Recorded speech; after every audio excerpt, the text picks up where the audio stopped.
Muchísimas gracias por sumarse a este nuevo canal que propone inclusión versus equidad, diálogo con autores. En esta oportunidad nos convoca a hablar de democracia. Afortunadamente tenemos una gran convocatoria de autores, de 25, tenemos casi 10 autores participando. La intención es poder generar estos encuentros una vez al mes, será los jueves en este horario, y poder darle continuidad y profundizar en aquellos temas que trabajamos en las 3 ediciones de Inclusión versus Equidad. Muchísimas gracias a Serial Editorial por el apoyo, a cada uno de los autores por su compromiso, por estar hoy acá y por permitirnos una vez más pensar, repensar, cuestionar, criticar y sobre todo la intención de este espacio no es convencer a los convencidos, sino empezar a pensar nuevas ideas, nuevas propuestas, animarnos a eso, a pensar nuevos sistemas. Si esto no está funcionando, ¿qué podemos hacer? ¿Qué podemos pensar? ¿Qué podemos aportar cada uno de nosotros?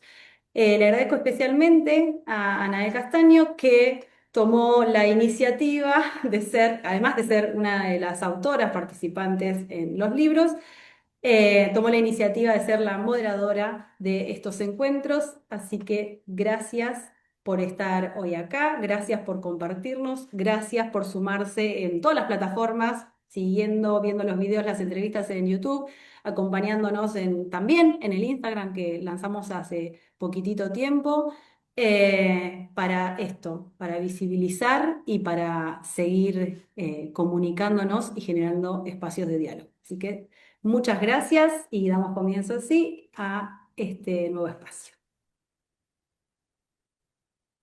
Bueno, gracias Lore por la presentación, gracias a los autores, bienvenidos, bienvenidas, bienvenides. La idea de este espacio surge un poco como una necesidad de dar un paso más en esto de repensar la inclusión y la equidad en el panorama de Argentina, América Latina, mundial.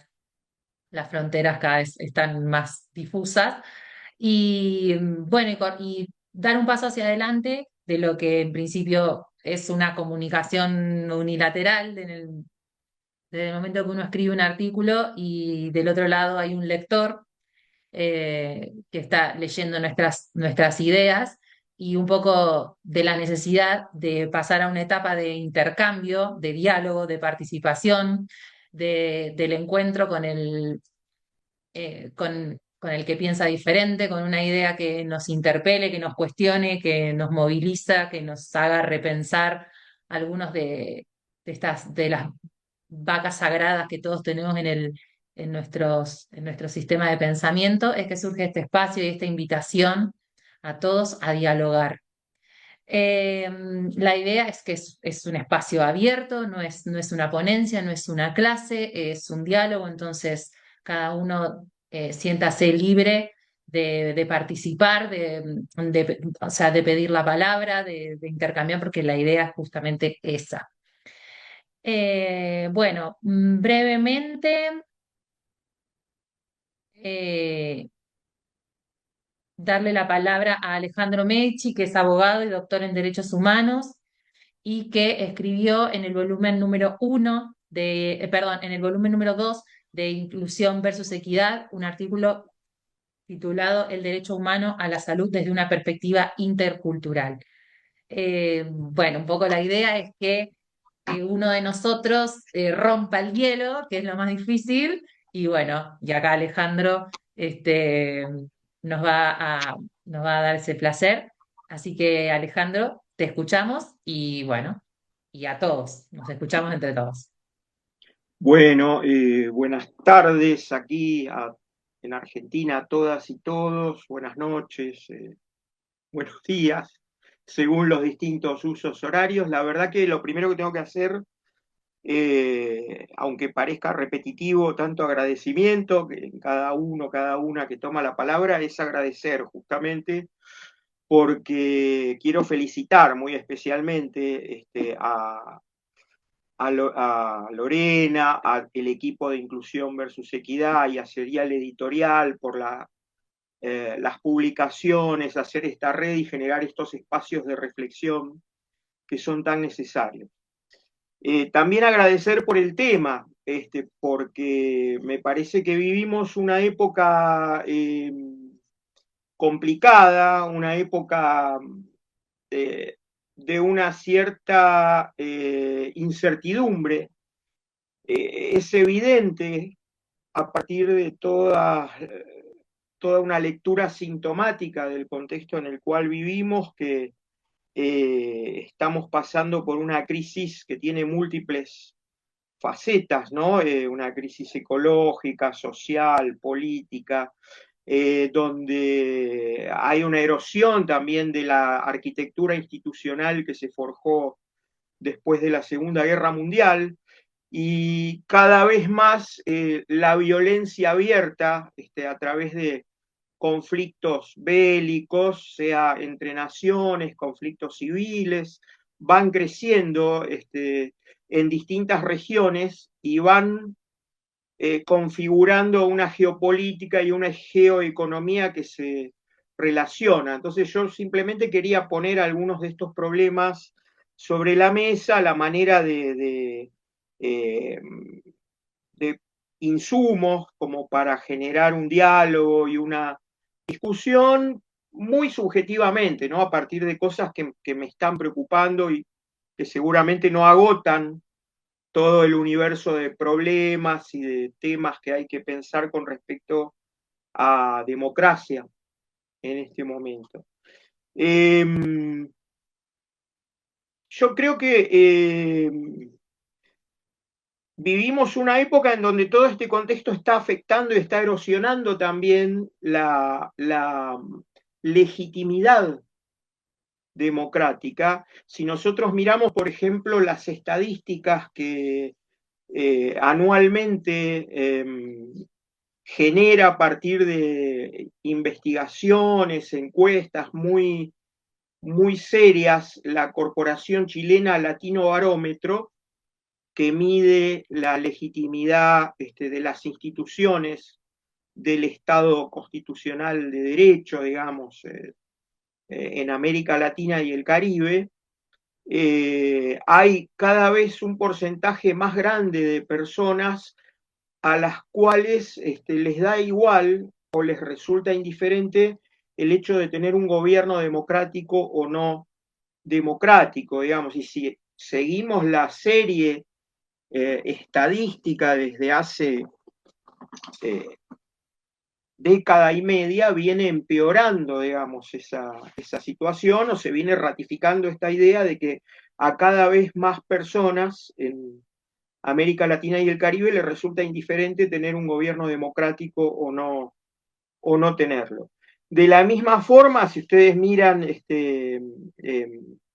estadísticas de Naciones Unidas y de organizaciones no gubernamentales o fundaciones que se dedican a medir variables e indicadores de calidad de la democracia, no solo que los indicadores y las variables se resienten, sino que también estamos presenciando por primera vez, después de lo que se llamó la tercera ola de democratización posterior a la Segunda Guerra Mundial, un retroceso del número de regímenes políticos que se consideran democráticos, ¿no? Y bueno, esto va de la mano con no es solamente una cuestión institucional o una cuestión de pérdida de confianza, sino que esto evidentemente tiene que ver con el resentimiento de las seguridades humanas de la vida, ¿no? De la calidad de vida en múltiples cronotopos del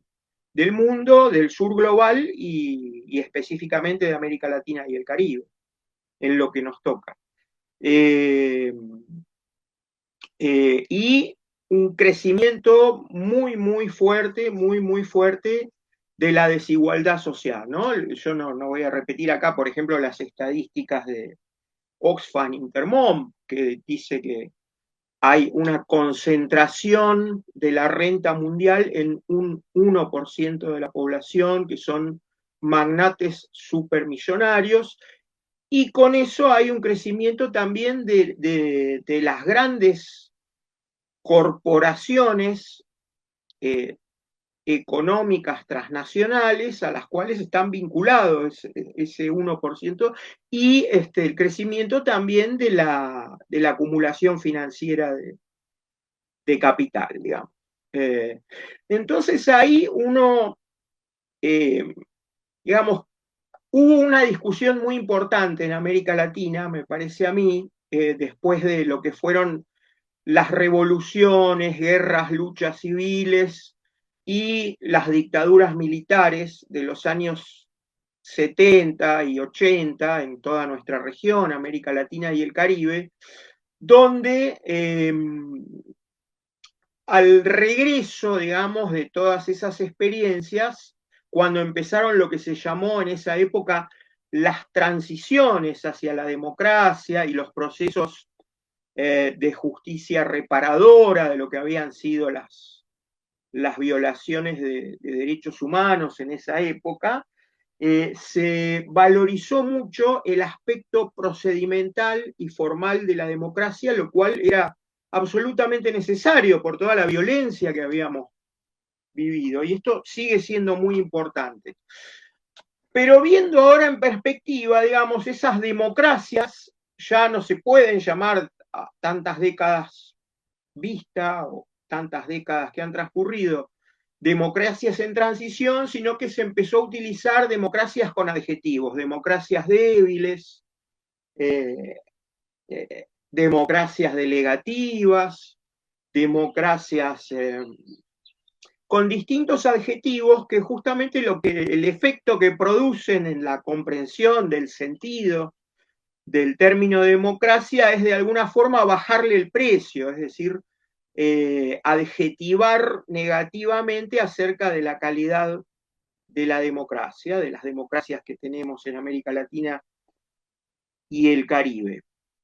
Pero hoy estamos ante una situación que es todavía un poco peor, digamos, porque no solo que hemos, digamos, que tenemos un vacío en la reflexión democrática que urgentemente tiene que recuperar las condiciones económicas, sociales, culturales y ambientales necesarias para que podamos adjetivar en un sentido fuerte como democrático a un régimen político y a una estructura de convivencia social, sino que además hoy directamente ya hay, más allá de la corrección política, movimientos, expresiones y regímenes políticos que se van corriendo de lo que era generalizado en una época, que era que todos y todas éramos democráticos, digamos. ¿Quién no era democrático? Hoy por hoy ya aparecen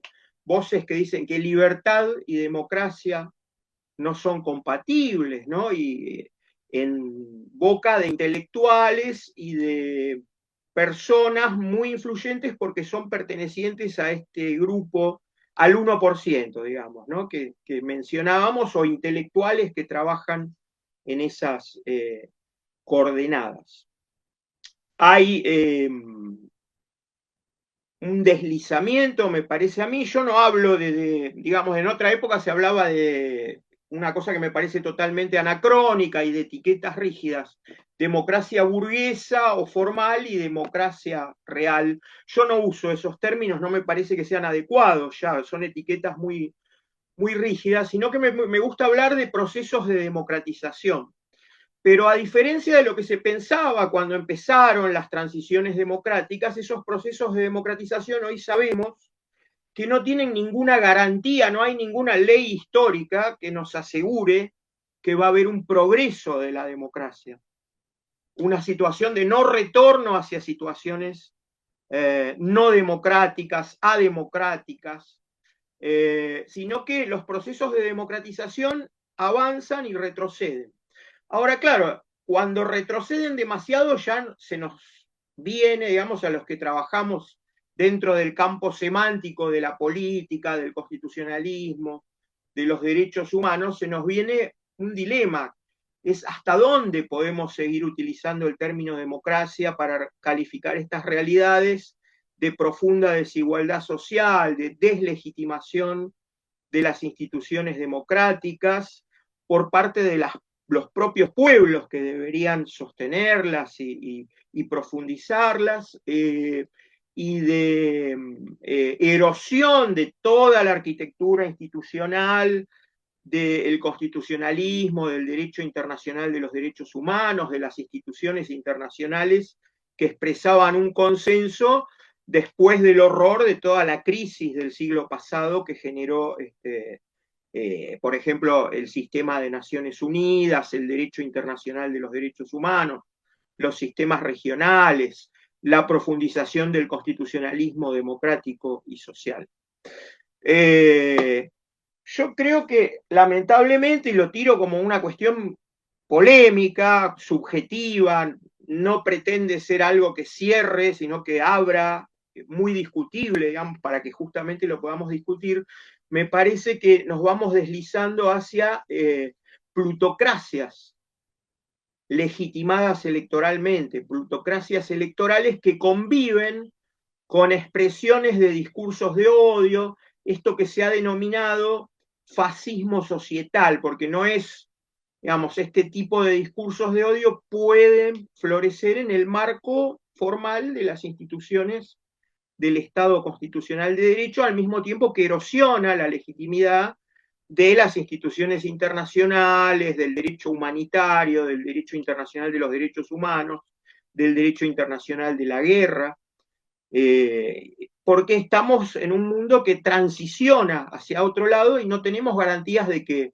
ese destino al cual vamos yendo sea mejor que la situación que tenemos actualmente. Plutocracias electorales es distinto de las repúblicas oligárquicas de América Latina del siglo XIX, porque esas oligarquías todavía tenían una vinculación con la tierra a través de la propiedad del latifundio, ¿no? En América Latina y el Caribe, de la gran propiedad de la tierra, y de su pertenencia a familias patricias que tenían un linaje. Hoy eso no existe ya, el linaje, sino que existe otra forma de concentración del poder y la riqueza que pasa por el manejo de las tecnologías de la información, la comunicación y sus últimas fronteras. De hecho, hay toda una teoría del aceleracionismo que muestra como un tecno-optimismo elitista de que la tecnología nos va a salvar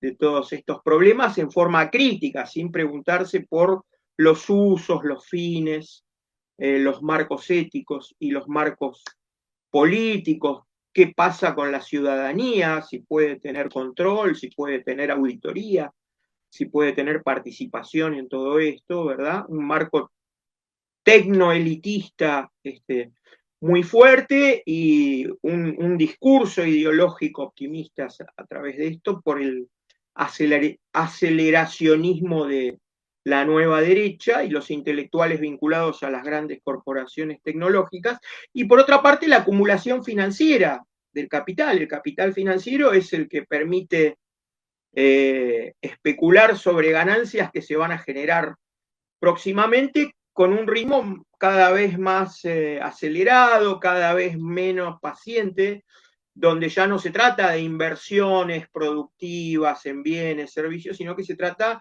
de generar renta financiera lo más rápidamente posible, aprovechando catástrofes, necesidades de reconstrucción,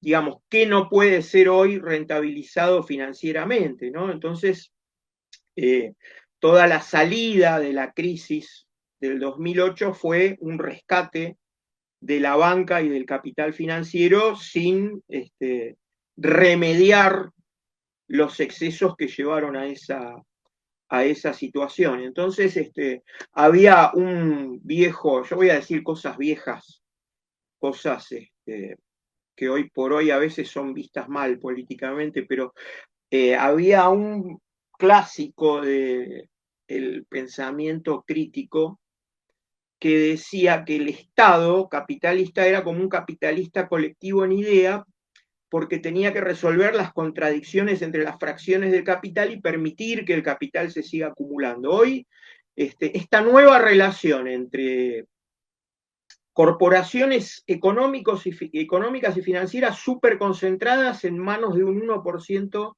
de megamillonarios.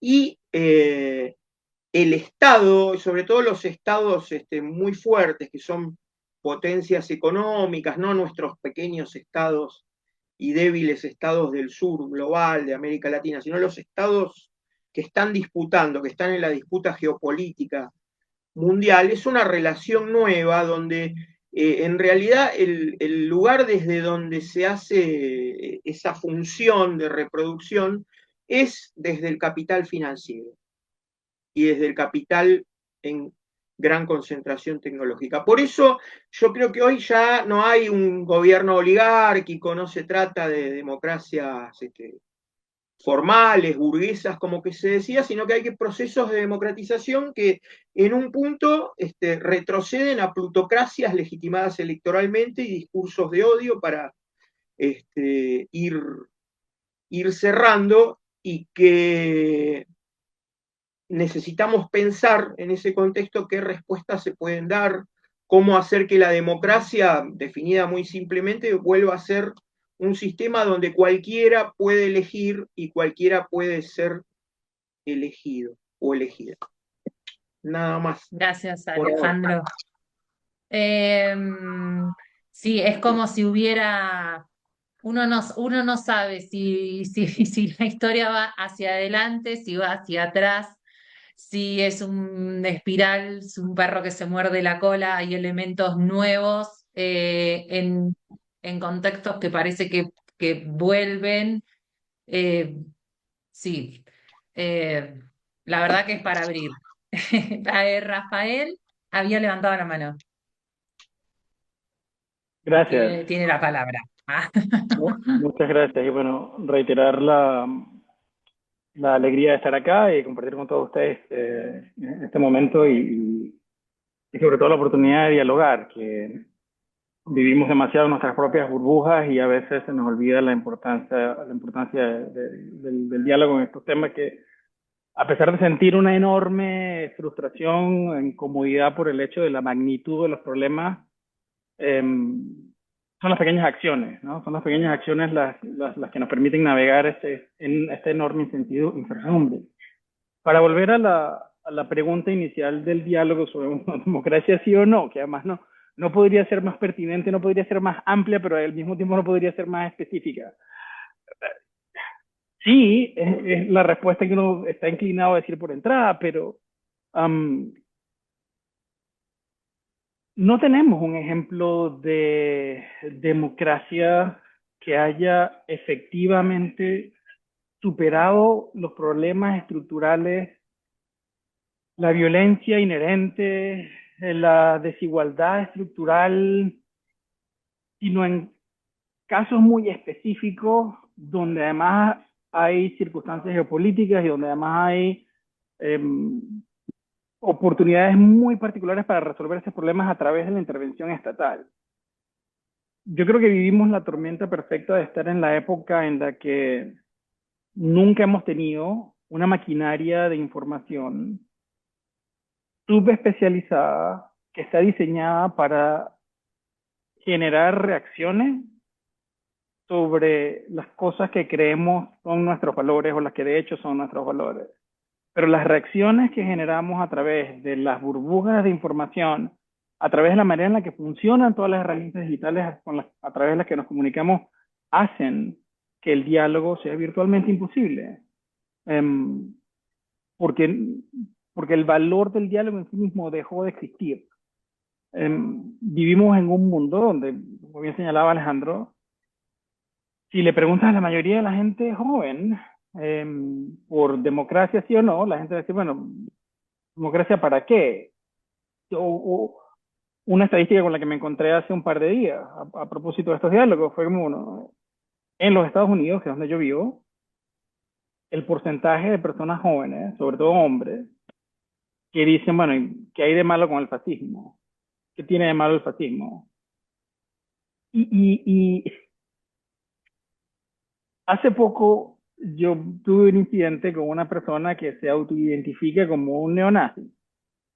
Y cuando le estaba contando esto a mis compañeros de trabajo y compañeras de trabajo, yo todavía no superaba el shock inicial de que de encontrarte con alguien que abiertamente se define como un neonazi. Y estas personas que son considerablemente más jóvenes que yo, me dijeron, bueno, lo que pasa es que tú eres viejo. Cuando ser un nazi era malo, yo he crecido con estas personas. Yo, desde la secundaria, yo estoy lidiando con gente que no encuentra nada malo en identificarse de esta forma. Um, ¿Es preocupante el futuro de la democracia? Sí, yo creo que la democracia como la hemos entendido y como la hemos entendido de manera aspiracional además, ¿no? Esta cosa de participación igualitaria, de la igualdad entre la ley, de que cualquier persona puede interactuar con el Estado en términos de igualdad, eso siempre fue aspiracional, eso nunca se concretó. Pero ahora llegamos a un punto en que la acumulación de estas contradicciones en un mundo cambiante, más la percepción de que la democracia en sí misma no es un valor que hay que rescatar, llegaron a esta encrucijada. No podemos, quienes queremos rescatar la democracia, vender el discurso de que estamos rescatando la democracia, porque lo que la gente está abandonando es aquello que nosotros queremos decir rescatar. Nosotros no estamos rescatando la democracia que existía. Nosotros estamos rescatando la idea aspiracional de la democracia como un proceso de construcción, como una manera de resolver los clivajes de la sociedad, donde cosas que están más allá del control del individuo no pueden ser utilizadas como herramienta de represión o de exclusión. Eso es lo que se ha perdido, porque la deshumanización del discurso político nos ha llevado al punto en que es fácil justificar la otredad. El capítulo con el cual yo contribuí tiene una serie de ejemplos que se han hecho aún peor en términos de la discriminación racial institucionalizada por la percepción de la ciudadanía sobre lo aceptable que es discriminar institucionalmente. Esto nunca ha sido un tema de legalidad, esto nunca ha sido un tema del Estado de Derecho. A fin de cuentas, el Estado de Derecho es el producto de un consenso temporal y es un consenso que responde a los factores de poder reales en cada sociedad. ¿Democracia sí o no? Qué difícil. Porque la mayoría de los ciudadanos y ciudadanas lo que quieren es un sistema donde se sientan representados y donde sientan que los problemas se pueden resolver, incluso a costa de la humanidad de otras personas. Yo me temo que la respuesta a estas preguntas va a pasar por un proceso de destrucción muy grande. Yo quizás de una manera muy ingenua, pero porque no puedo pensar de otra forma, yo creo que vamos a construir esa sociedad, pero el riesgo y el costo de la construcción de esa sociedad nunca ha sido más alto de lo que es ahora. Y hablamos de nuevo, para citar los ejemplos de los que ya hemos hablado, si hablamos de la reconstrucción y de la arquitectura internacional post Segunda Guerra Mundial, bueno, es el producto de muchísima muerte, muchísima destrucción. Y permitió ciertos avances en un modelo de representación que ya llegaron a un punto en el que no podían seguir expandiéndose porque no fueron pensados y diseñados para que fuese global. Fueron pensados y diseñados para que funcionaran en un contexto muy reducido de los países de Europa y casos muy específicos en los que había que hacer un ejemplo en contra de los comunistas. Ya eso no existe. Em, yo me temo que estamos viviendo en la época de tecnofeudalismo, en el cual la manera en que interactuamos con la sociedad, la manera en que interactuamos con los otros, pasa a través de estructuras tecnológicas que están llenas de prejuicios, que responden a lógicas mercantiles y que tienen una enorme capacidad para influenciar la manera en que nos sentimos y movilizan políticamente a la gente en función de sentimientos. Y esos sentimientos no son de empatía, no son de colaboración, no son de cooperación, no son de igualdad, son sentimientos de rabia, son sentimientos de exclusión. Eh, y ahora que vivimos en este mundo de tecnofeudalista, no podemos esperar que el Estado responda a las demandas de la ciudadanía, porque hay una ciudadanía desafectada. Dos, el Estado ha sufrido un proceso de reducción de capacidades burocráticas y técnicas enormes, porque globalmente hemos comprado el discurso de la ineficiencia estatal y ese discurso ha venido de parte de aquellos que han privatizado los canales de resolución de conflictos, los canales de resolución de problemas, los canales de ejecución de políticas públicas. ¿Y por qué las hemos venido sustituyendo? Las hemos venido sustituyendo por compañías que tienen el capital necesario para cooptar esos espacios y después negarnos la posibilidad de articularnos fuera de esos espacios. El hecho mismo de que como nos hemos logrado organizar es a través de las herramientas que nos permite este sistema. Así que a pesar de que no soy optimista sobre el estado de la situación actual, no puedo no ser optimista sobre el futuro porque lo que está en juego es, por dramático que esto suene, es la supervivencia de la especie humana y del planeta. Y estamos obligados a hacer todo lo que podamos hacer. Gracias. Eh, bueno, no sé si alguien quiere tomar la palabra. Yo quiero tomar la palabra. Yo quiero participar. Daniela. Buenas tardes a todos, todas y todes. No sé si quiero tomar la palabra, pero me quedó estas cosas que fueron diciendo hasta acá, me generaron algunas preguntas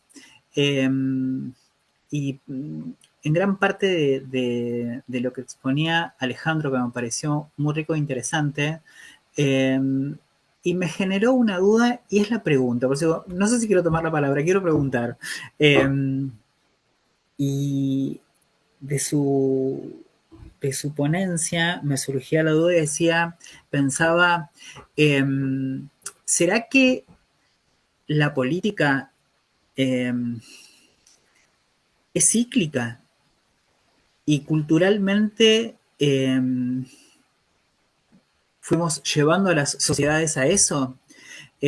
A que sea cíclico, a que todo tenga un tiempo y que tenga una fecha de vencimiento y vuelve a arrancar.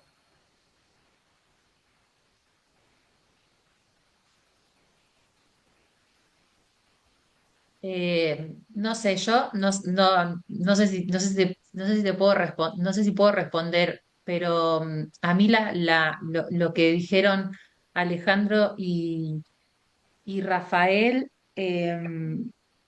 a mí me lleva por el camino de pensar que contra todo lo que parece, contra todo lo que nos dice el contexto y esa sobreabundancia de información a la que estamos sometidos todo el tiempo, contra todo eso yo creo que las respuestas sobre el porqué de esta situación y el cómo seguimos, yo pienso que son filosóficas en realidad.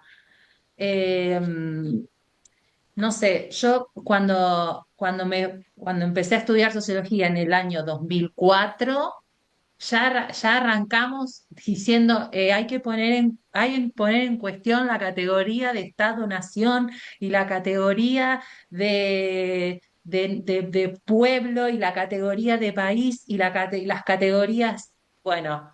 hay que poner en cuestión todas las categorías, porque el mundo no se puede mirar con las categorías que la sociología clásica eh, tenía para explicar esta sociedad.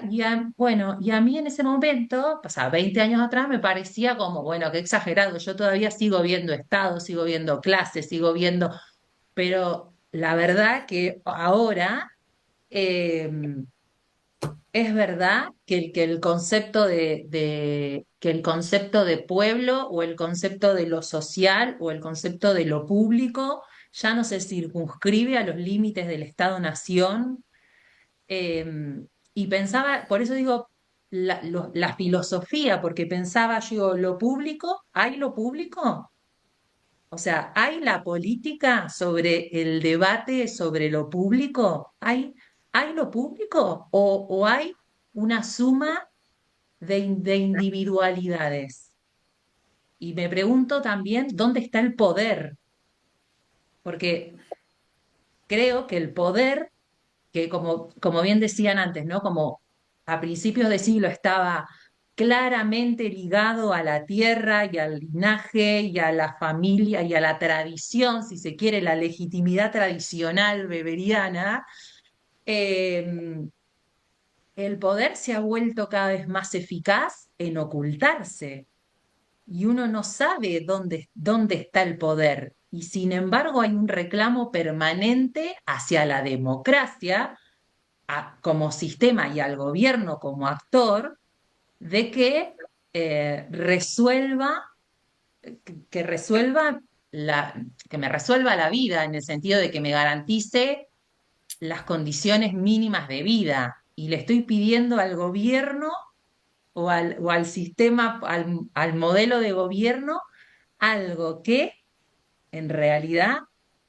lo está jugando el poder y al poder no lo veo.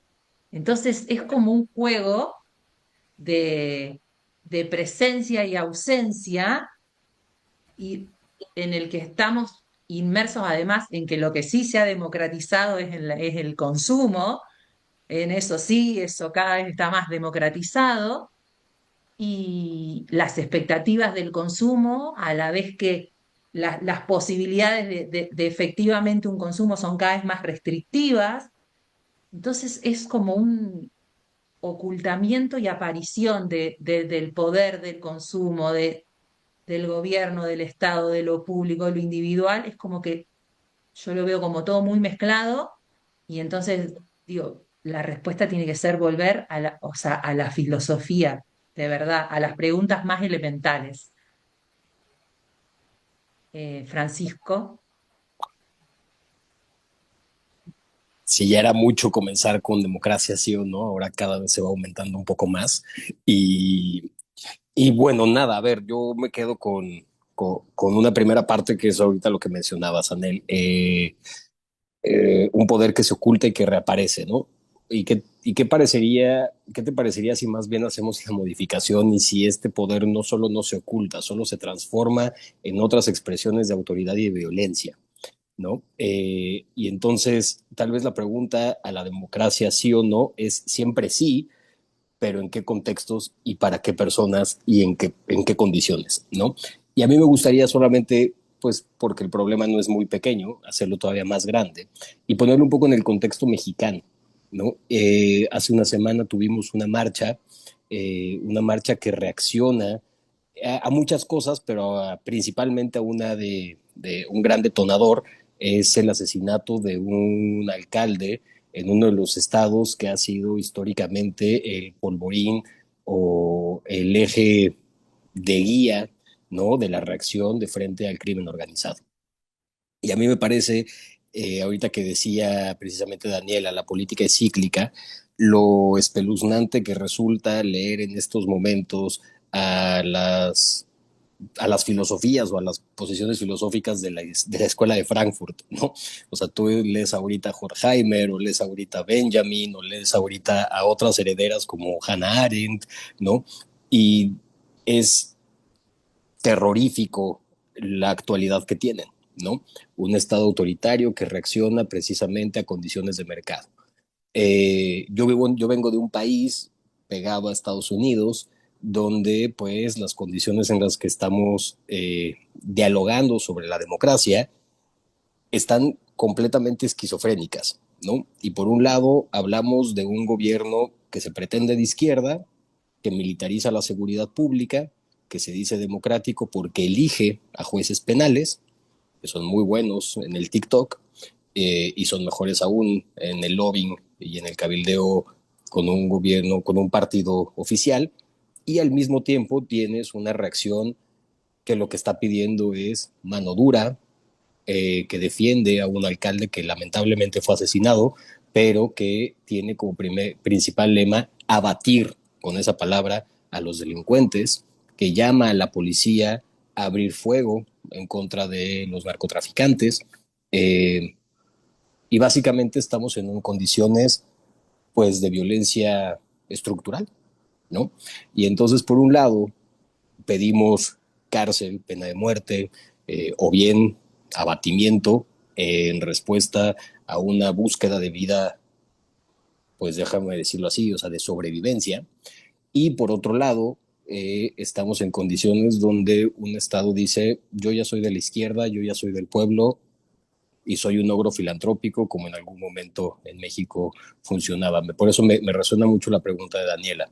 Eh, Teniendo este marasmo y esta maraña mental que acabo de plantear, pues democracia sí o no, democracia siempre sí.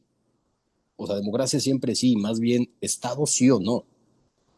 Y creo que el gran reto, y eso creo que es una cuestión epistémica y creo que es una cuestión cognitiva, ¿qué tan capaces seremos de ser al mismo tiempo públicos y privados? ¿Qué tan capaces seremos de vivir en dos velocidades al mismo tiempo? ¿No? Me gustan los movimientos feministas cuando plantean precisamente que lo privado es político, ¿no? Y precisamente que las formas de expresión privadas son políticas. Porque justo lo que nos están diciendo en ese momento es, nunca te puedes escindir. O sea, no hay un elemento mínimo que dice que esto es privado y entonces esto ya es público, sino que todo el tiempo estamos confluyendo en esa cosa rara, ¿no? Y creo que es una cuestión, hay quienes lo han planteado, ¿no? Eh, en India lo han planteado mucho mejor sobre la violencia epistémica, etcétera. Pero lo que quisiera plantear como democracia sí o no, creo que regreso un poco a lo que decía Alejandro hace un momento, ¿no? Y si replanteamos los adjetivos de la democracia, o sea, hablábamos hace algunos años con las transiciones democráticas en Latinoamérica de una democracia sin adjetivos respondiendo a unas condiciones de realidad. La dictadura decía, una democracia dirigida, el pueblo todavía no está preparado, no puede seguir adelante. Pero si nos fijamos, pues básicamente es esta idea muy patriarcal, por ponerle un título, de que ustedes no pueden solas, no pueden solos, necesitan precisamente de esta gran estructura. Por eso ya la pregunta que haría más bien es, ¿grandes estructuras sí o no? Pareciera que realmente uno de los grandes problemas que nos enfrentamos con las democracias o con las democratizaciones son precisamente en esta cuestión de si efectivamente hay grados de autonomía suficiente para poder resolver problemas nacionales. Yo sigo hablando de mi país, tenemos 140 millones de personas. ¿De verdad hay una posibilidad cultural de diálogo?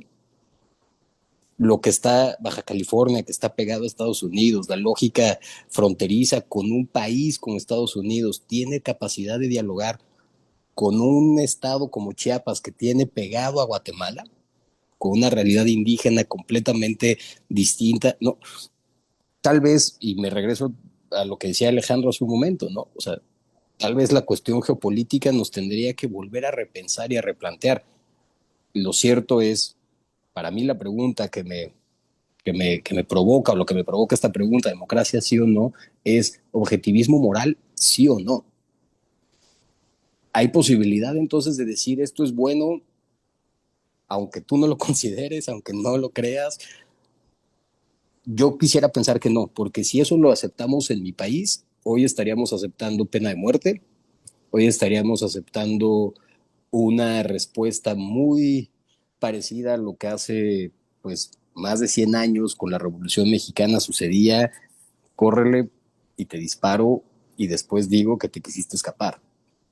Pero también responde muchísimo a realidades donde un Estado como el mexicano está completamente tomado, o no sé si completamente, eso es parte de mis hipérboles, perdón, pero está mayormente tomado en una muy buena parte en sus órganos de seguridad por un interés económico que lamentablemente está vinculado con las peores prácticas contra la dignidad humana, ¿no? Trata de personas, tráfico de órganos, etcétera, ¿no? Lo que tenemos hoy es un Estado que responde a esas realidades económicas, que dice ser democrático porque la mayoría elige, elijan ustedes a sus jueces penales, ¿no? Elijan si el juez penal popular será quien tendrá o no en sus manos la política criminal, ¿no? Y a partir de eso, no estamos volteando a ver las condiciones de vida que están generando estas estructuras. Yo quisiera replantear un poco la pregunta. Es que creo que democracia sí. Democracia con adjetivos ahora sí. Muchísimas gracias.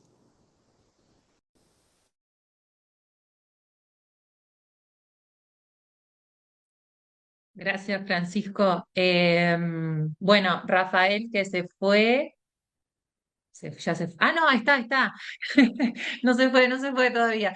Pero nos deja un mensaje, gente querida, me tengo que retirar. Gracias por el espacio y la oportunidad. Y sí, coincido con la idea que la filosofía es la respuesta en un mundo de incertidumbre, alienación y deshumanización. Pensar críticamente es una obligación. Frente a la inteligencia artificial, humanismo radical. Un abrazo. Gracias, Rafael. Marisa. Sí, gracias. Quería agradecer muchísimo por todas las aportaciones. Ha sido casi que una ponencia. Cada vez ha sido increíble. Aquí he estado tomando mis anotaciones. Pues bajo mi punto de vista estamos más que en democracia, en una infocracia, utilizando las palabras de Byung-Chul Han. Pienso que el problema que tenemos, que a veces como que no nos ponemos de verdad a analizar con los nuevos patrones que tenemos, es que pensamos siempre con lo viejo y la realidad es que necesitamos eh, nuevos adjetivos, nuevas instituciones, porque estamos en un mundo que ni siquiera nosotros sabemos cómo vamos a manejar, porque la inteligencia artificial, la digitalización, todo esto está cambiando todo lo que conocíamos y pienso que muchas de estas manifestaciones de la derecha radical se apoyan precisamente en la facilidad que tienen de transmitir estas ideas con un clic. Es que es muy fácil hacer chatbots, propagar noticias falsas. Bueno, lo estamos viviendo en varios países, como en Estados Unidos, en Argentina, etcétera. Como estas personas, que no sé si ni siquiera llamarlas personas, como estos seres pueden pensar que esto es democracia. Lo que ellos están haciendo en los países están destrozando lo que nosotros llamamos como democracia, el estado de bienestar, están haciéndonos creer y cada vez más personas piensan lo que ya estaba afirmando Rafa, ¿no? Que el neofascismo o el fascismo es algo válido, cuando para nosotros esto era ya prácticamente historia, estaba en la biblioteca, y que ahora tengamos que volver a pensar en estos temas y construir herramientas de cero, porque como lo estaba diciendo, ya no nos podemos apoyar en teorías arcaicas que no explican lo que estamos viviendo, porque nadie alcanza a imaginar la dimensión de la inteligencia artificial, ¿no? Ya podemos coger un chat GPT y en un segundo nos hace análisis de lo que queramos. Entonces, esas mismas herramientas en un segundo se apropian de nuestros datos. Y yo pienso que el poder hoy en día lo tienen los que tengan ese acceso a los datos. ¿Y quiénes son los que tienen el acceso a los datos? Pues ya lo estaban diciendo mis compañeros, ¿no? Las grandes corporaciones, Trump y etcétera, toda esta gente que tiene acceso a la compra de los datos, a la globalización económica, ¿no? A todas estas redes criminales globalizadas, organizadas, de cómo se están apropiando de nuestro pensamiento, están haciéndonos creer a nosotros mismos que estamos equivocados, que no existe la democracia o que lo que existía es falso, porque eso no es suficiente, porque lo que necesitan es imponer ese régimen donde nos van a automatizar están acabando con estos espacios y por eso quiero agradecer muchísimo a Lorena por estos espacios, porque esos son los espacios que tenemos que mantener, ¿no? Esos espacios de debate, de diálogo que pretenden desaparecer. O sea, estos tecnócratas pretenden imponer dictaduras a la fuerza y quieren acabar con el sistema democrático y lo están haciendo ya. O sea, estamos viendo ya el resultado de lo que son las noticias falsas, de lo que son esa proliferación de información, ¿no?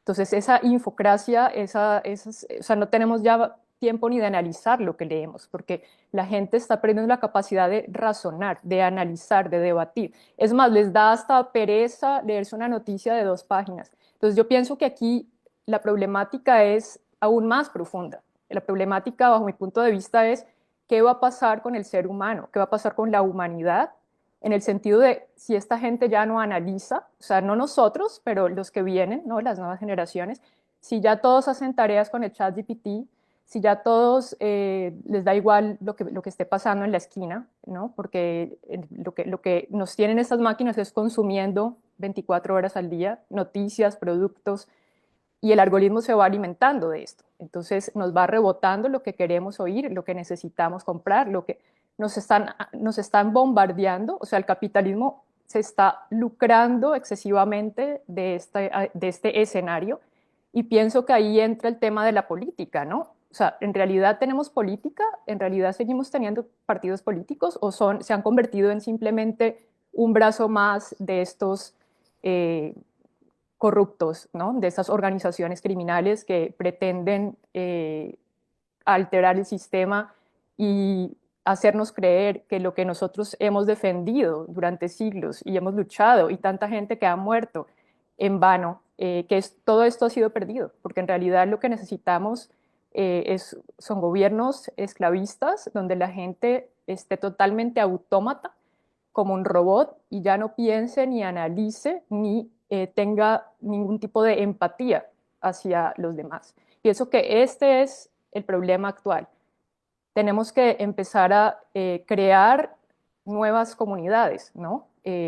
Quizás un cara a cara, quizás empezar por lo típico, ¿no? La tribu, la comunidad.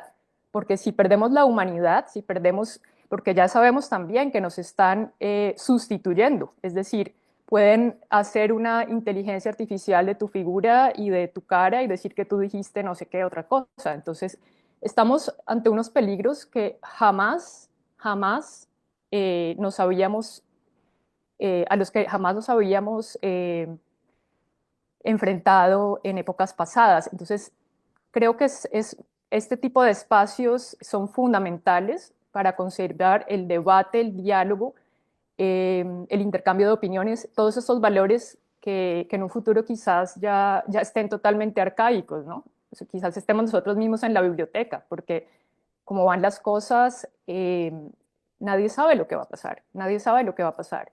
Pero lo cierto es que hay que luchar, hay que defender la democracia, porque pienso que estas ideologías antisistema se están aprovechando de la digitalización de una forma brutal. Y si nosotros perdemos nuestra humanidad y nos seguimos volviendo vagos, ¿no? Utilizando estas herramientas acríticamente, sin ninguna, um, sin ninguna crítica, ¿no? Porque nos hacen la vida fácil. El ChatGPT nos hace la vida fácil. Ya no tenemos que ponernos a ir a buscar la tarjeta de crédito, ya todo lo tenemos en la app. Pero ¿qué pasa con esta app, no? ¿Qué datos se están tomando de ti, de tu identidad? Y ya viene el otro tema, ¿no? Que es, ¿qué está pasando con nuestra identidad? No tenemos identidad si no tenemos una presencia en Internet. Entonces, ¿qué pasa con el ser humano? ¿Qué pasa con el tema identitario? Que es que ya los jóvenes no son sin el Instagram, no son sin el X, no son sin... O sea, es como una parte que está totalmente unida a ellos, ¿no? Entonces tú ves a los jóvenes que están todo el tiempo con el móvil, no se pueden separar de él.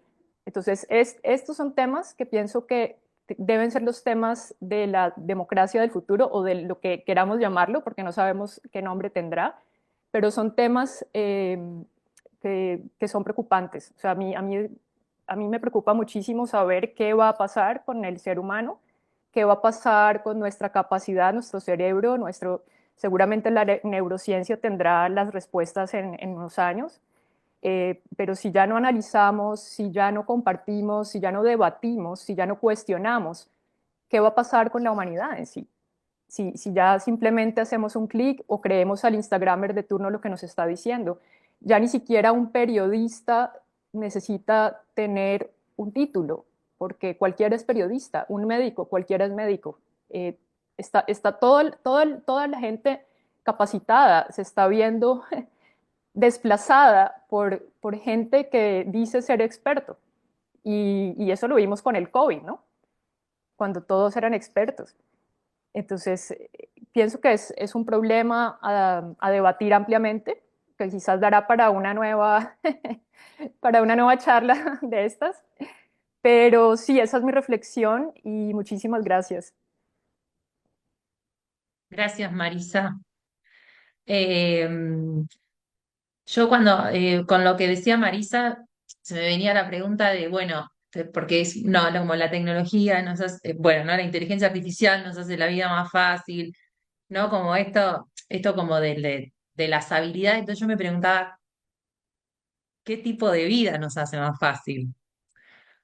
¿Por qué digo esto? Porque creo que también pesa una cuestión como no de sentido común, pero sí de naturalización del orden, ¿no? Porque se piensa como, pienso yo al menos en este momento histórico como algo definitivo, como no, se termina la humanidad, se termina el ser humano, no sé, y después pienso, bueno, o sea, o sea, las democracias modernas tienen, o sea, 200 años en la historia de la humanidad, es nada, igual que el sistema capitalista.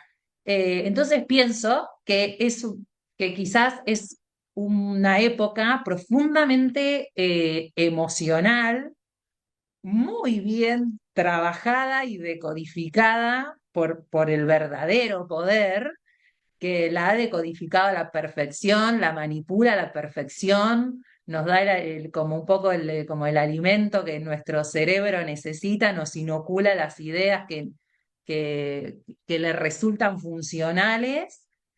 Y pienso, bueno, y como que nosotros caemos en la trampa o sea, después, respecto a la posibilidad o no de romper este orden social, bueno, esa es otra discusión, pero digo, por lo menos pensarlo, porque creo creo que la batalla que ganaron fue que no podamos pensar en otro modo de vida posible. Pienso que esa es la principal batalla que ganaron. O sea, un siglo atrás era si se podía hacer, pero la idea estaba, o sea, la, la, la imagen de futuro posible estaba. Pienso que lo que ganaron es eso, que no podamos pensar una imagen de futuro. Eso lo pienso cuando estoy optimista. Después a veces me pongo pesimista y digo, no, la humanidad se va al tacho. Em, Bueno, estamos acá. Santi, que todavía no habló, perdón, Alejandro y Francisco, pero le doy la palabra a Santi que todavía Bueno, no gracias. habló. No sabía cómo levantar la mano de manera digital, así que lo hice analógico. Bueno, primero saludarlas y saludarlos, agradecerles eh, esta participación con algunas y algunos de ustedes. Ya hemos tenido la oportunidad de encontrarnos en las entrevistas, así que volver a tenerlos en estas charlas es muy constructivo, muy importante, muy necesario. Eh, Traerles el saludo de Serial. Mi intervención tiene que ver en ser como referente, ¿no? de la editorial, de Serial Editorial, que cuando Lorena nos convocó para este proyecto, recién arrancábamos, ¿no? Éramos una incipiente editorial y hoy nos encuentra organizado a través de una cooperativa, así que también me gusta compartirlo cada vez que puedo. con más de 50 títulos publicados. Este, y bueno, con Lore la verdad que veníamos hablando hace un buen tiempo, que sentíamos como la necesidad, como que nos había quedado inconclusa esta cuestión de que solamente inclusión versus equidad quedara plasmada en libros físicos. Entonces veníamos charlando de a ver qué más podíamos hacer desde este proyecto. Por supuesto que el lábaro de todo esto que sucede es Lorena Julio, aunque va tejiendo puentes y redes por donde anda. Me parece muy relevante marcarlo. Eh, y la verdad que escucharlos han abierto muchas puertas. Yo me fui anotando algunas cositas. Rafael ya no está, que se tuvo que ir. Bueno, él habló de humanidad. Alejandro habló de plutocracia, ¿no? De poder caracterizar, importantísimo que podamos caracterizar el contexto histórico, que es tan difícil, porque a medida que pasa el tiempo, nos cuesta saber dónde estamos parados, y me parece que plutocracia, por lo menos en Argentina, es una caracterización que cabe. Después anoté política como cíclica, no me acuerdo quién lo había mencionado, Noelia, ¿no? Lo cíclico de la política para mí responde a ciclos, no que la política sea cíclica, sino que son ciclos políticos que tienen que ver con quién le toque gobernar. Me parece que vamos por ahí. Después anoté democracia sí, democracia no. Por supuesto que siempre democracia sí, pero hay mucho que reflexionar sobre eso, ¿no? Con todos estos elementos que venimos trabajando, que venimos poniendo acá en este debate. Ana habló de filosofía, y lo que estamos haciendo acá me parece que tiene que ver un poco con eso, ¿no? Esto es una charla ontológica, donde estamos profundizando un montón de cuestiones en ese sentido. Yo a la filosofía le sumaría cosmogonía, para no dejar otras comunidades afuera que piensan no de lo filosófico, sino desde otro lugar, como los pueblos originarios. Y el poder oculto, también se habló del poder, el poder oculto, el poder, y algo que voy a decir para cerrar mi intervención, este poder del que venimos, que tampoco podemos, que se oculte, que no podemos ponerle un nombre propio, no necesita de la democracia, no la necesita. Por eso hace todo lo posible para deteriorarla, ¿no? Y que hoy tengamos que preguntarnos si democracia sí o democracia no. Así que bueno, agradecerles mucho. Este va a ser el primero de otros encuentros, seguramente. Y vuelvo a reiterar el saludo de todos los que hacemos Serial Editorial, y gracias por hacernos parte de este hermoso y necesario proyecto a nivel territorial. Gracias, Santi. Bueno, les propongo que como para terminar, no para que terminemos y media, no digo la hora porque para qué estamos todos en lugares diferentes, y media, ahí, ahí nos ponemos todos de acuerdo, y darle la palabra a Francisco y a Alejandro si querés, como abriste el diálogo, te propongo que lo cierres si querés. Anel, Muy bien, muchas Franci, gracias. entonces. Muchas gracias. Me provocó muchísimo justo lo que platicaba Marisa, ¿no? Y eso que mencionabas hace un momento, Anel, también sobre la imposibilidad de imaginar alternativas, ¿no? Y creo que precisamente el punto en un mundo de pasiones tristes, ¿no? No lo digo yo. Precisamente en condiciones de crisis, en condiciones de estar pensando, como decía Santiago hace un momento, o sea, en qué punto llegamos, que hay que preguntarnos si sí o si no, ¿no? Creo que hay un elemento que vale la pena recuperar, y lo decías tú hace un momento, Anel, sobre imaginar y sobre pensar precisamente a través de lo que ya se ha pensado también, ¿no? Y creo que también hay un elemento que está interesante y que puede ser descentralizarnos, ¿no? Decía hace un momento Marisa, bueno, tenemos una juventud que vive una identidad a través de la digitalidad, a través del avatar, ¿no? A través de la interacción, o sea, por medio de estos intermediarios, ¿no? Perdóname lo cacofónico, pero creo que también hay otra alternativa y es precisamente ser un poquito menos centralizados en lo humano y más descentralizados hacia la manera en la que hemos estado construidos y hemos ido conviviendo, ¿no? Y precisamente poner en el centro otros elementos, considerando a la dignidad no solamente como la adquisición de bienes materiales, sino también la interacción con la naturaleza, ¿no? La posibilidad de dejar de ser, también lo decía Byung-Chul Han ahorita que citaba a Marisa, pero lo dijo antes, un poquito antes también Bolívar Echeverría, ¿no? Dejar de ser el cuerpo que tiene que sobrevivir para que el parásito no muera, ¿no? Y entender que esta relación parasitaria pues también tiene otros frutos y otras bondades y otras necesidades. Me provocó mucho esto que mencionaba Marisa y terminaba Sanel, y con lo único con lo que me quedaría es, creo que hay dos elementos que valen la pena para sustituir esas pasiones tristes y son precisamente tal vez otro tipo de virtudes que hemos reservado a lo privado y trasladarlas a lo público. Amor y compasión, ¿no? A final de cuentas también son emociones políticas, a final de cuentas también son condiciones que pudiéramos en algún momento pasar por un primer filtro para tomar esas decisiones, ¿no? Y reitero, a diferencia de lo que decía Rafa de humanismo radical, tal vez posthumanismo radical puede funcionar.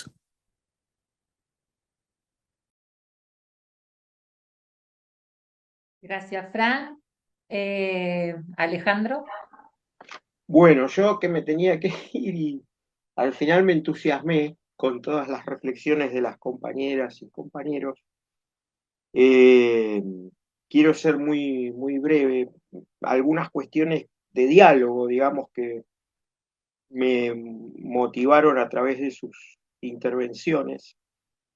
Ahí una compañera que se fue preguntaba si esto era una reiteración de un ciclo, si la política es cíclica y estamos viendo algo así como una situación análoga a la crisis que se dio entre la Primera y la Segunda Guerra Mundial, el siglo pasado, ¿no?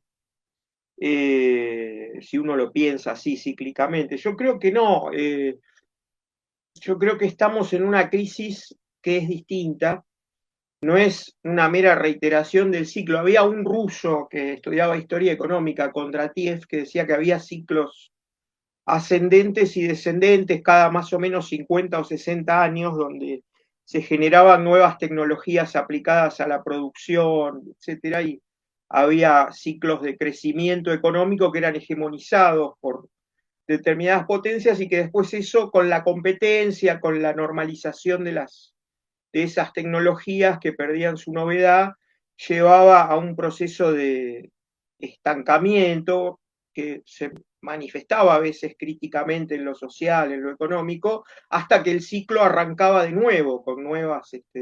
Pero a mí me parece que, digamos, los que estudiaban así toda esta crisis, vienen diciendo que estamos en la fase B descendente de un ciclo de Kondratiev desde la crisis de los años 70. Entonces es evidente la crisis que fue simultáneamente crisis del estado de bienestar, de crecimiento de los precios del petróleo, todo eso, ¿no? Y que generó todas las estrategias de globalización económico financiera que hoy ya ni les sirven a los propios que las promovieron en esa época, ¿no? Y están en una disputa comercial.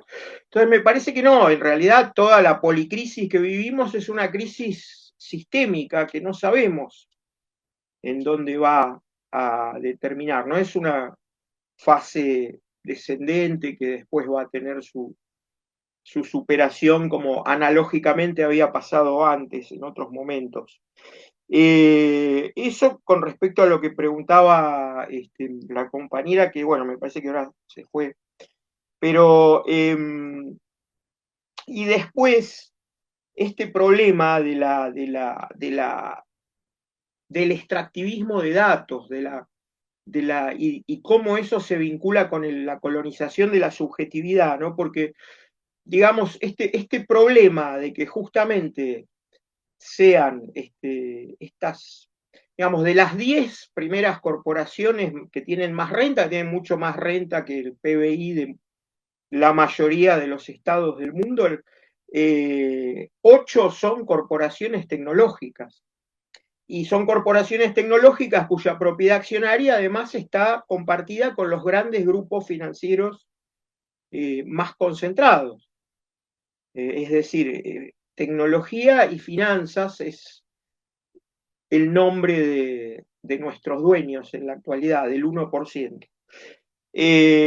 Y antes, bueno, por supuesto, siempre tuvieron la incidencia del financiamiento de la política. Ustedes saben que, por ejemplo, en Estados Unidos esto siempre fue muy desregulado y ahora hay una sentencia de la Corte en su nueva composición que dice que regular o limitar los aportes de las personas jurídicas, de las corporaciones, a la campaña de los dos principales partidos políticos sería como afectar su libertad de expresión. Por lo tanto, han quitado toda regulación.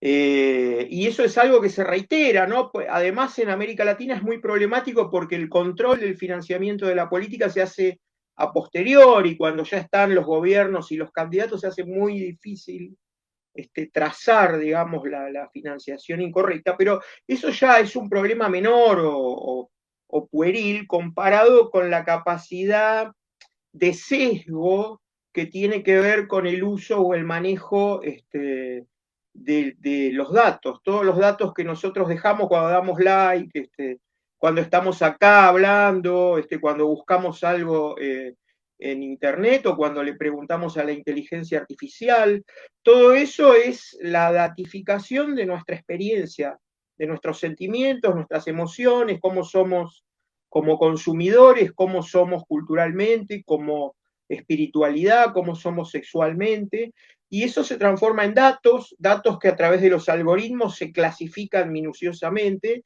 y es el eco que nos devuelve el sistema, que nos clasifica, nos pone en una burbuja, en una tribu, donde nosotros siempre vamos a hablar entre gente que estamos de acuerdo.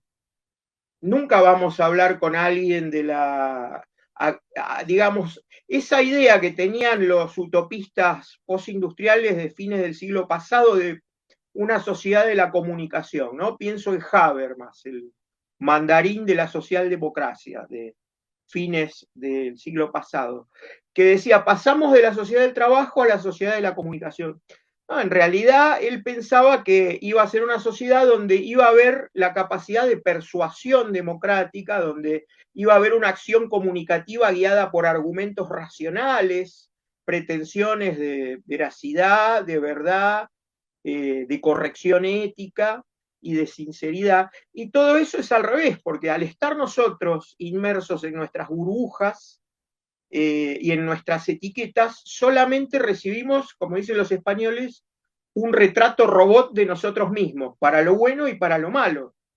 Por eso la proliferación de discursos de odio y por eso el narcisismo, ¿no? Esto construye una subjetividad narcisista que se autosatisface viendo que le dieron likes y que las personas ven nuestras historias de vida por las redes sociales, y eso genera además una pérdida de sensibilidad, nos bombardean con noticias, imágenes de Gaza, de los escombros, de las muertes, y sin embargo parece que la capacidad de sensibilizarnos de ese bombardeo de datos y de informaciones no hace mella, y vivimos, dijo alguien, en una época post-fenomenológica, digamos. La intencionalidad de las personas al acercarse a los fenómenos es una intencionalidad de comprensión, de comprender, y tener mucha información no es comprender, no es poder construir una comprensión. Tener mucha información tampoco es construir conocimiento, ¿no? Entonces me parece a mí que todo esto también tiene que llevarnos a una reflexión sobre el sesgo corporativo de la tecnociencia, no solamente en información y comunicación, sino también en materia ambiental. Hay que pensar lo que decía Edgar Morán, ¿no? Ciencia con conciencia, acá se dice ciencia digna, digamos, cómo pasamos a un paradigma epistemológico donde las personas afectadas en su vida cotidiana también las tenemos que considerar expertas y expertos para poder transformar el sesgo corporativo que tiene la tecnociencia y que en muchos casos incluso coloniza las universidades públicas, ¿no? Los sistemas públicos de investigación. Bueno, eran algunas cuestiones, yo no estoy de acuerdo, ahí el compañero habló de tecnofeudalismo y yo he leído, sigo la obra de Varoufakis, yo creo que Varoufakis es crítico y lo hace con una intención muy buena, pero me parece que no se vuelve a un feudalismo o no es una situación de tecnofeudalismo, sino que en realidad lo que estamos viendo a través de la concentración de la renta tecnológica y financiera en un puñado de corporaciones y toda la organización de los sistemas económicos a través del capitalismo de plataformas, es un desplazamiento de la ganancia a las corporaciones que tienen una composición orgánica del capital y que utilizan el trabajo intelectual de forma más eficiente. Y eso sigue siendo motivado por la ganancia, por el profito. Entonces todavía estamos en un capitalismo distinto, evidentemente, ¿no? Que ya rentabiliza nuestra propia experiencia y vida, sentimentalidad, datificándola. Pero bueno, son problemas que tenemos que pensar, porque de ahí tendrían que salir alternativas democráticas. Bueno, nada más, yo muy agradecido y me disculpo porque ya me tenía que ir y me entusiasmé. Y Gracias por el felicitarles, porque muy bueno esto, poder reflexionar así. Gracias por el entusiasmo. Digo, ya tenemos el título del próximo encuentro, que va a ser Participación Ciudadana versus Fascismo. Esto va a ser el jueves 18 de diciembre, a la misma hora, así no nos confundimos. 2 p.m. de Argentina, 11 de México, 12 de DC, 6 de España, de Barcelona. Pero acabas de decir, tecnología y finanzas, el nombre de nuestros dueños, ya lo voy a proponer para enero. Para enero me parece que sale ese, pero por lo pronto el próximo, participación ciudadana versus fascismo, para el jueves 18 de diciembre. Todos bienvenidos a sumarse y acompañarnos a esta conversación. Y a invitar a otros, ¿no? A colegas, a amigos, a adversarios. La intención es que sea un diálogo abierto. Digo, la invitación es a que Sí. puedan dialogar con los autores, para aquellos que leyeron los libros y por ahí les surge algún interrogante o esto, ¿no? Venir a criticar y decir, mira, estoy totalmente en desacuerdo con lo que planteas en tu artículo. Bienvenidos o también. De nuevo, no queremos hablar solo con los que hablan como nosotros, o que les interesa lo mismo que nosotros. También debatir nos nutre, para romper el algoritmo. Rompamos el algoritmo entre todos. Así que bienvenidos a sumarse y a preguntar y a dialogar. Y bueno, las redes quedan abiertas, Facebook, Instagram, todos los canales para seguir proponiendo temas y para seguir generando pensamiento crítico. Muchísimas gracias, Anael, por este Un liderazgo. placer. Gracias a todos y a todas.